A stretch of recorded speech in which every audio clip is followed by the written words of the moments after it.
তো নমস্কার বন্ধুরা, তোমরা ইউটিউবে ভিডিও আপলোড করছো, একদিনে তোমাদের 3-4টে কিংবা 8-10টা ভিউ হচ্ছে, তারপরে কিন্তু পরের দিন থেকে তোমাদের ভিউটা ডাউন হয়ে যাচ্ছে। ঠিক আছে, এই ডাউন হওয়ার কারণটা কি? কেনই বা একদিন তোমার ভিউজটা আসছে, দ্বিতীয় দিন ওই ভিউজটা কেনই আসছে না? ঠিক আছে, তো এই প্রবলেমটা কেন হচ্ছে চলো বন্ধুরা তোমাদের আমি দেখিয়ে দিই। তোমরা এখানে ফোনের মধ্যে তোমাদের প্রথমে ওয়াইটি স্টুডিওতে চলে আসো। এখানে আসার পর এখানটায় ভালো করে খেয়াল করে দেখবে, এখানটায় রিচ বলে যে অপশনটা আছে ওখানে চলে যাও। ওখানে চলে গিয়ে তোমার স্ক্রল করে নিচের দিকে চলে আসো। এসে দেখো এখানে সাজেস্টেড ভিডিও আছে।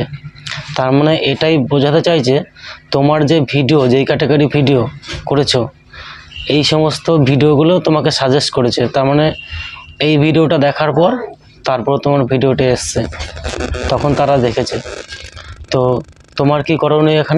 তোমার এখানে একটাই কাজ, এখানটায় এরকম করে স্ক্রিনশট মেরে নাও এগুলো, যেই ভিডিওগুলো থেকে তোমার ভিডিওগুলো দেখেছে। ঠিক আছে, স্ক্রিনশট মেরে নিয়ে তুমি চলে যাও প্লে স্টোরে। এখানে চলে আসো, এখানে এসে সার্চ করো কপি টেক্সট। ঠিক আছে, এটা একটা অ্যাপ্লিকেশন। এই অ্যাপ্লিকেশনটা ডাউনলোড করে নাও। এই যে আমার এখানে ডাউনলোড করা আছে দেখো। ঠিক আছে, দিয়ে ওপেন করলাম, ওপেনে অ্যাপটায় গিয়ে ঢুকলাম। যে স্ক্রিনশটটা মেরেছিলাম ওই স্ক্রিনশটটা ওই অ্যাপে দিলাম। এই অ্যাপে দেওয়ার একটাই কারণ তুমি এমনি স্ক্রিনশট কিন্তু কপি করতে পারবে না, কিন্তু এই অ্যাপের মধ্যে যখনই তুমি দেবে তখনই কিন্তু এটা দেখো এখানে কপি হচ্ছে। ঠিক আছে, তুমি এটা কপি করতে পারছো।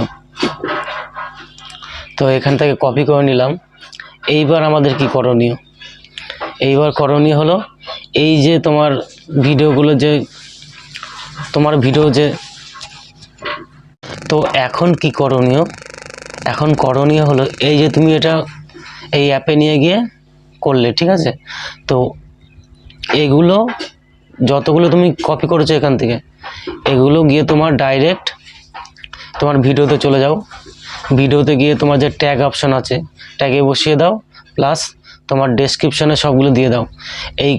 এই কারণে এগুলো দেওয়া, কারণ এই ভিডিও দেখে যেহেতু তোমার ভিডিওগুলো দেখেছে, তো এই ভিডিও যদি তোমার ট্যাগ আর ডেসক্রিপশনে থাকে তাহলে তোমার ভিউজ আরও বাড়বে, আরও ভিডিওটা গ্রো হবে।